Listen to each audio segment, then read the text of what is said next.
Millions of us get behind the wheel every day. But before you step into your car, how hard do you think about what you're wearing on your feet? If I'm just going around town and it's just a 5-minute drive, I'll just wear whatever's on my feet. I'm going long distance, I set out in something comfy. Normally trainers. I have had a friend that had a bad accident. She was wearing wedge sandals and they actually got caught under the pedal. In a survey for breakfast, the AA questioned over 18,000 drivers about what shoes they wear to drive in and if it affects their confidence behind the wheel. Over a quarter of people said they hadn't felt fully in control of their car because of what they were wearing on their feet. Of them, 4% of people admitted that wedges had caused them problems behind the wheel. 25% said that Wellingtons and walking boots have made them feel not completely in control. But the flip-flops came out the worst, with 27% saying they made them feel unsafe.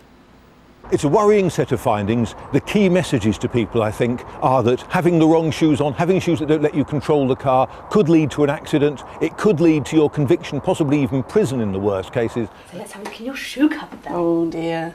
Of course, there's nothing new in wearing wedges and platforms. They were all the rage in the 1990s, and Carol Decker, the lead singer in T'Pau, had a close call in hers. So I was wearing a huge pair of Spice Girl inspired wedge platforms, and the wedge was like that and the heel was like that. And I was on holiday driving through France with my then boyfriend, and as we approached the toll booth on the auto route, you have to stop and pay, you know, my foot got caught between the accelerator and the brake because the shoe was so clumpy. And my boyfriend screaming, "Stop, stop, stop." And I said, I'm trying. And as I pressed, I thought I was pressing the brake, and I pressed the accelerator because my foot was caught, and we sped up. So we hit the car in front with quite some impact. So exactly how does the wrong shoe affect the way you drive? OK, Sophie, this is our test kit. At this crash centre in Derby, we tested a whole array of footwear, measuring that critical fraction of a second it takes to brake. In this stationary test vehicle, we simulated driving at 50 miles an hour.